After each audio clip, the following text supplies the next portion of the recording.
ভবানীপুর বিধানসভা কেন্দ্রে এবারে এই মাসে আমাদের অন্নপূর্ণা যোজনায় যারা টাকা ইতিমধ্যে পেয়েছেন প্রায় 14,500-রও বেশি।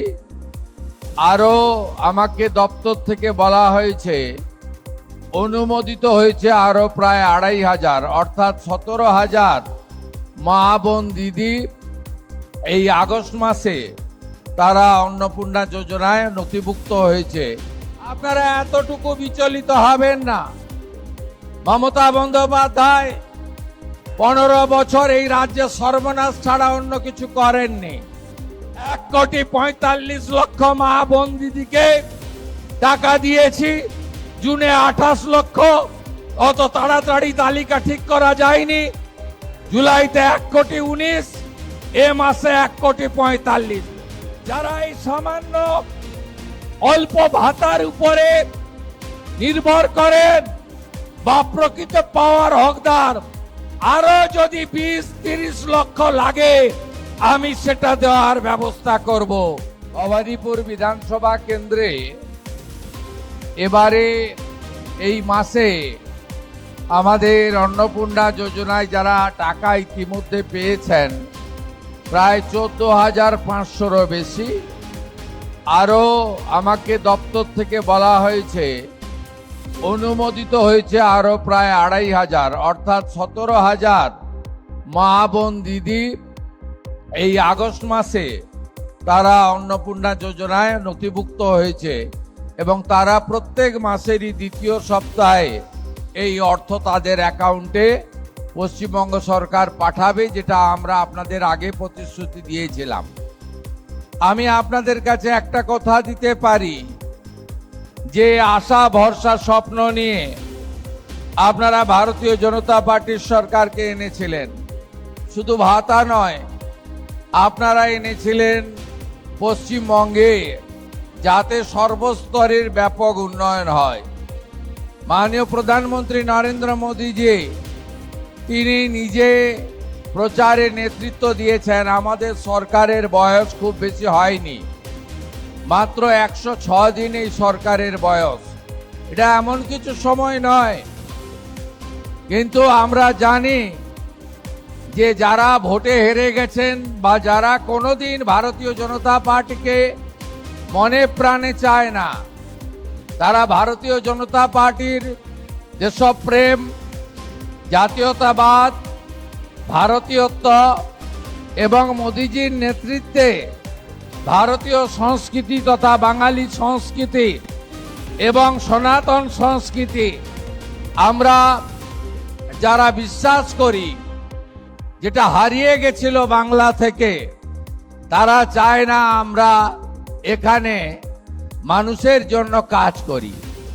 আপনারা এতটুকু বিচলিত হবেন না। মমতা বন্দ্যোপাধ্যায় 15 বছর এই রাজ্যে সর্বনাশ ছাড়া অন্য কিছু করেননি। বড় বড় কথা বলে যারা সোশ্যাল মিডিয়ায় দিচ্ছেন, বিচলিত হবেন না।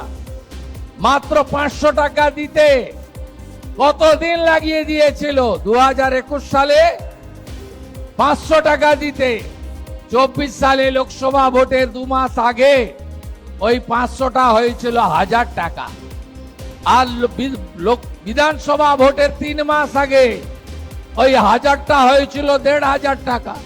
তাই আপনারা বিচলিত হবেন না।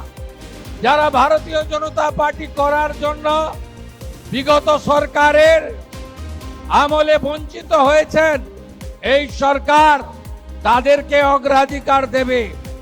যারা আর্থিকভাবে দুর্বল তাদের অগ্রাধিকার দেবে।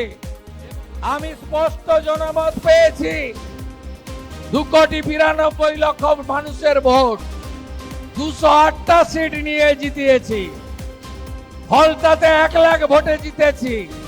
আবার নন্দীগ্রামে উপনির্বাচন, আবার রেজিনগরে উপনির্বাচন, আবার প্রমাণ হয়ে যাবে যে মানুষ নরেন্দ্র মোদীজির সঙ্গে আছে, বিজেপির সঙ্গে আছে।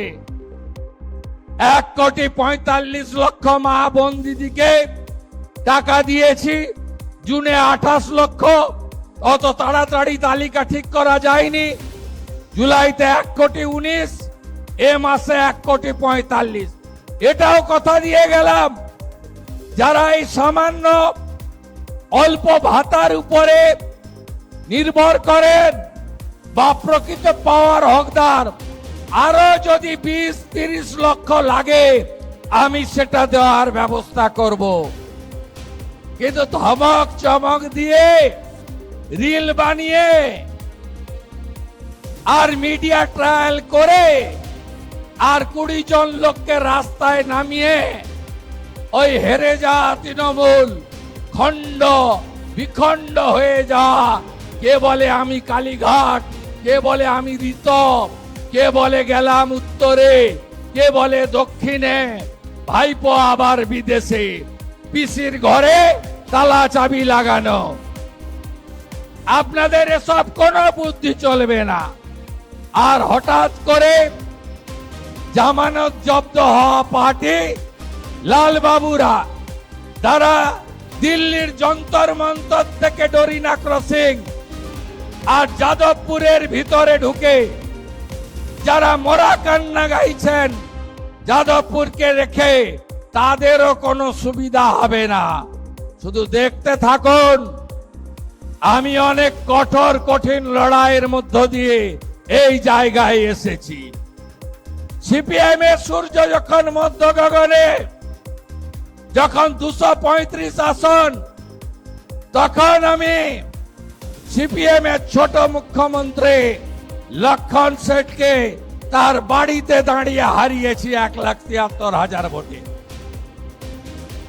আবার তৃণমূলের মালিক, তিনি অপরাজেয় নাকি, আমাকে হারাতে গেলেন গঙ্গা পেরিয়ে মেদিনীপুরে। আমি তাকে হারিয়ে টাটা বাই বাই, ফিরে যাও ওপারে পাঠিয়েছি। 21-এ চ্যালেঞ্জ করেছিল আমাকে যে তোকে হারাবো নন্দীগ্রামে, আর 26-এ আমি চ্যালেঞ্জ নিলাম আপনাকে হারাবো আপনার বাড়িতে দাঁড়িয়ে। 15,105 ভোটে আপনারা জিতিয়েছেন। ভবানীপুর হবে আদর্শ বিধানসভা। 1 লাখ গাছ লাগাচ্ছি, স্কুলগুলোকে স্মার্ট স্কুলে পরিণত করব, খেলার মাঠগুলোকে সাজাবো, পার্কগুলোকে সাজানোর কাজ শুরু করেছি এবং ভবানীপুরের প্রত্যেকটা বাড়িতে আবার একদিন আসবো আয়ুষ্মান ভারতের কার্ড দিতে। 5 লাখ টাকা পর্যন্ত চিকিৎসা ফ্রি।